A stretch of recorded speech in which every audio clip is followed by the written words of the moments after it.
So I have a AdaBox subscription, and when number 6 arrived on Friday with the Circuit Playground Express, I had an idea for a game using the NeoPixels on it. It's going to be a reaction test game. So you don't need much for this. Actually just need the Circuit Playground Express and a power source.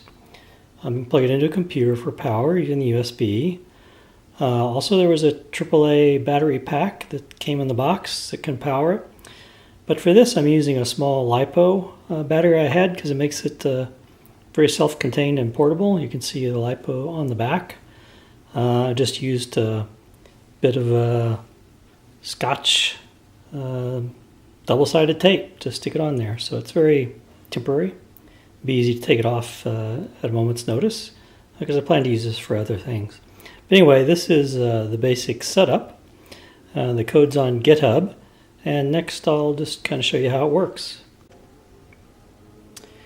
So when you first power on the little game with the Circuit Playground Express, there's mostly blue lights blinking, and there's one red, and the red lights indicate the level of difficulty. Right now, difficulty 1 is the easiest, and we'll just start the game so you can see how it works, and I'll show you how to adjust the difficulty later.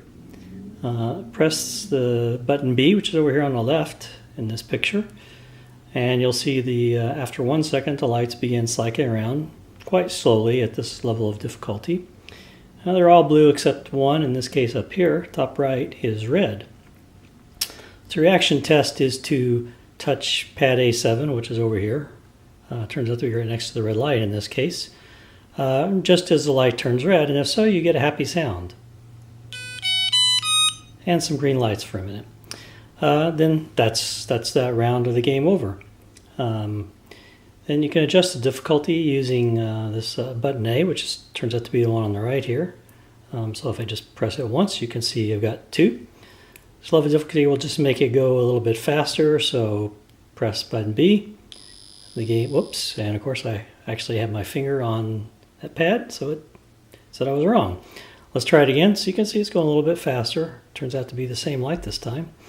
And just have to click when it's there. Whoop, and I missed. So I got it wrong.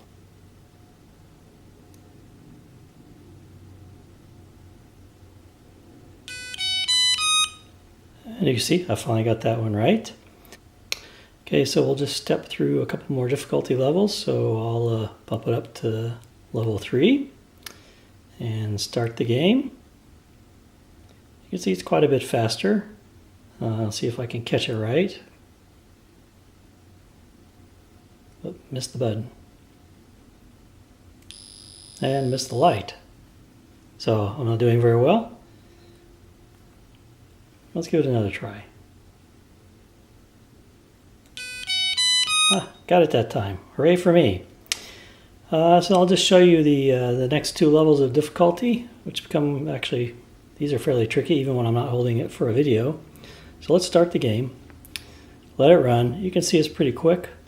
The red light, if it's hard to tell, is this one over here now. So let's see if I can catch it.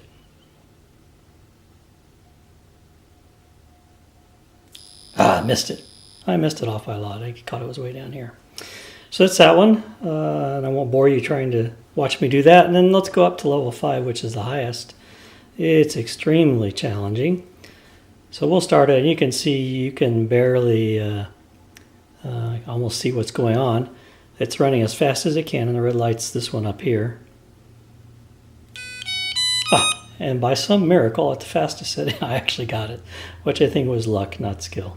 So anyway, this is the way the game works. Source code's up on GitHub if you're interested in it. Thank you.